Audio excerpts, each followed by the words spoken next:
नाज़रीन ग्रामी, हमारे मुल्क में गधे को एक गाली के तौर पर इस्तेमाल किया जाता है। गधे पर बेशुमार मुहावरे ज़रबुल मिसल मारूफ हैं। बहुत से अदीबों और शायरों ने भी बहुत कुछ लिख रखा है।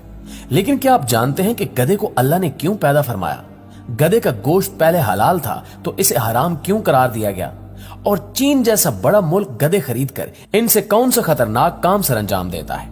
इन सब सवालों के जवाब हम आज की इस वीडियो में जानने की कोशिश करेंगे। लिहाजा आपसे गुजारिश है कि वीडियो को शुरू से लेकर आखिर तक जरूर देखिएगा। दोस्तों, सबसे पहले आपको बताते चलें कि गधा उन सवारी और बोझ उठाने वाले 4 जानवरों में शामिल है जिनका जिक्र अल्लाह ताला ने कुरान मजीद में किया है।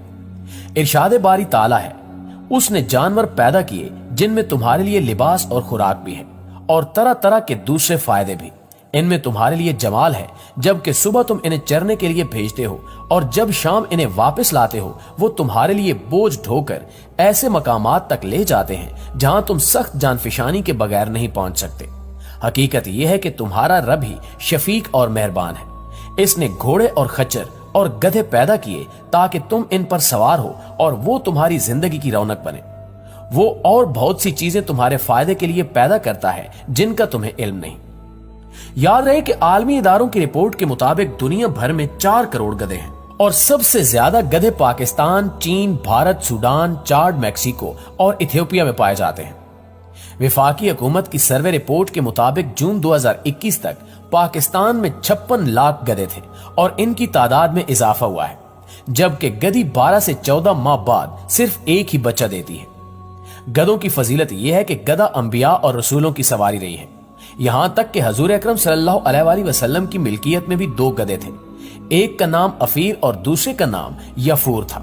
यफूर आप सल्लल्लाहु अलैहि वसल्लम को खैबर से मिला था और इसने आप सल्लल्लाहु अलैहि वसल्लम से कलाम किया था कि या रसूलल्लाह, मेरा नाम ज़ियाद बिन शहाब है और मेरे बाप दादों में से 60 ऐसे गधे गुजरे हैं जिन पर नबियों ने सवारी फरमाई है। मेरी ख्वाहिश है कि आप भी मुझ पर सवारी करें और आपके बाद कोई और मुझ पर सवार ना हो। आप सल्लल्लाहु अलैहि वसल्लम ने उस पर सवारी फरमाई और उसके बाद कोई उस पर सवार नहीं हुआ और आप सल्लल्लाहु अलैहि वसल्लम की रहलत के बाद वो कुएं में गिरकर हलाक हो गया। इसी तरह एक बार हजरत मूसा अलैहिस्सलाम ने हजरत खिज़र अलैहिस्सलाम से दरियाफ्त फरमाया कि कौन कौन सी सवारियां आपको पसंद हैं, तो हजरत खिज़र अलैहिस्सलाम ने फरमाया घोड़ा, गधा और ऊंट, क्योंकि घोड़ा उल अज़म रसूलों की सवारी है और ऊंट हजरत हूद अलैहिस्सलाम, हजरत सालेह अलैहिस्सलाम, हजरत शुएब अलैहिस्सलाम और हजरत मोहम्मद मुस्तफ़ा सल्लल्लाहु अलैहि वसल्लम की सवारी है और गधा हजरत ईसा अलैहिस्सलाम और हजरत उज़ैर अलैहिस्सलाम की सवारी है। और मैं क्यों ना इस चौपाए गधे से मोहब्बत रखूं जिसको मरने के बाद अल्लाह ताला ने जिंदा फरमाया। गधे को अल्लाह ने इंसानियत की खिदमत के लिए बनाया है कि वो सवारी और बोझ उठाने के काम आए और वो अपनी जिम्मेदारी ऐसन तरीके से अंजाम दे रहा है। सुबह से शाम तक काम में लगा रहता है।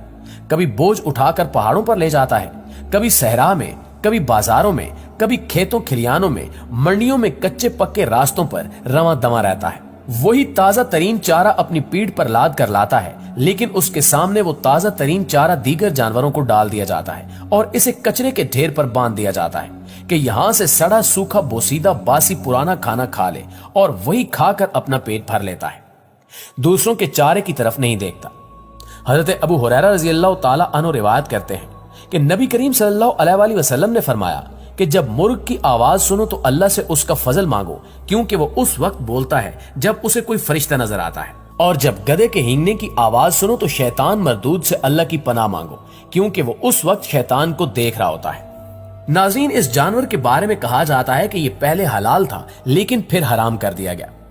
इस हवाले से कहा जाता है कि ग़ज़वा खैबर के मौके पर हजरत सल्लल्लाहु अलैहि वसल्लम ने पालतू गधे के गोश्त को खाने से मना फरमा दिया था, इसलिए पालतू गधे का खाना हलाल नहीं है। अलबत्ता वैशी गधा जिसको नील गाय कहा जाता है उसका खाना हलाल है। इसके अलावा घोड़े के मुतल्लिक हुक्म यह है कि घोड़े का गोश्त फिल नफ्सा हलाल है, अलबत्ता आला जिहाद होने की वजह से इसका खाना मकरूह तहरीमी है। खच्चर के मुतल्लिक हुक्म यह है कि चूंकि खच्चर गधे और घोड़े दोनों के मिलाप से पैदा होता है, लिहाजा ये हिल्लत और हुर्मत में मां के ताबे होगा। यानी अगर गधी के साथ घोड़ा जुफ्ती करे और उससे खच्चर पैदा हो तो वो मां के ताबे होकर हराम होगा, लेकिन अगर घोड़ी के साथ गधा जुफ्ती करे और उससे खच्चर पैदा हो तो वो मां के ताबे होकर हलाल होगा। आपको बताते चले कि एगियो प्रोटीन की एक कदीम किस्म है जो सख्त जेल की तरह होती है और गर्म पानी में तहलील हो सकती है और शराब और खानों में डालकर खाई जाती है। ये खून की कमी के शिकार लोगों के लिए ब्लड टॉनिक होती है। लोग इसको कैप्सूल में भरकर भी खाते हैं और पाउडर मिल्क की तरह गर्म पानी में घोलकर भी पीते हैं। ये जिल्द और खूबसूरती के लिए भी बहुत अच्छी है और ये फेस क्रीम्स, फेस पाउडर्स और मेकअप की मसनूआत में भी इस्तेमाल की जाती है। ये मामला यहाँ तक ठीक था, लेकिन असल इशू गधे हैं, क्योंकि एग्यू का माखिज गधों की खालें हैं। ये जेल सबसे ज्यादा गधों की खाल में पाई जाती है। चीन इसे धड़ाधड़ मार्केट करता है और इसका कमर्शियल इस्तेमाल 2011 में शुरू हुआ। चीन के माहिरीन ने जब इसे कॉस्मेटिक में इस्तेमाल करना शुरू किया तो पूरी दुनिया में गधों पर मुश्किल वक्त आ गया। चीन में सन 2000 में 1,10,00,000 गधे थे, लेकिन एग्यू के जदीद इस्तेमाल के बाद ये तादाद कम होकर 40 लाख रह गई और फिर चीन इसके बाद दुनिया में गधों की खाल का सबसे बड़ा बरामद कुनिंदा बन गया। ये Uganda, Tanzania, Botswana, Burkina Faso, Mali और सेनेगाल से हर साल गधों की 18 लाख खालें इंपोर्ट करता है, जबकि डिमांड 1 करोड़ खालें हैं। यूं चीन को हर साल 82 लाख मजीद खालें चाहिए। हम चीन के हमसाए हैं, चुनांचे हमारे गधे पिछले 10 बरस से चीन की जद में हैं। पाकिस्तान में 2011 तक 1000 रुपए में गधे की खाल मिल जाती थी, लेकिन जब चीन ने खालें खरीदना शुरू की तो कीमत 30,000 रुपए तक पहुंच गई। पाकिस्तानियों को यह कारोबार मुनाफा बख्श महसूस हुआ, चुनांचे ये लोग गधा खरीदते, इसका गला काटते, खाल चीनी सौदागरों को देते और गधे का गोश्त होटलों में बेच दिया जाता। यूं खाल और गोश्त दोनों बिक जाते और ताजिर दुगना मुनाफा कमा लेते। दूसरी जानिब चीनी ताजिर खाल बीजिंग ले जाते, उससे एग्यू निकालते।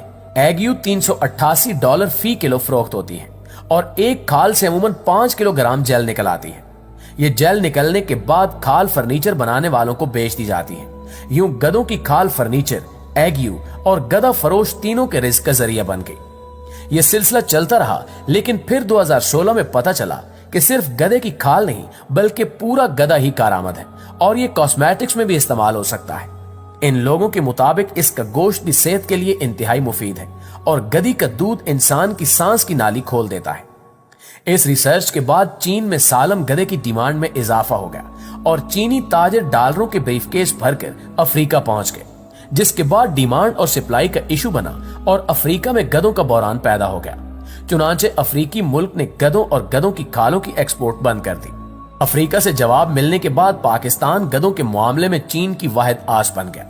इस तरह चीनी ताजरों ने पाकिस्तान का रुख कर लिया और हमारी मौजूदा हुकूमत ने भी इस सुनहरी मौके से फायदा उठाने का फैसला किया।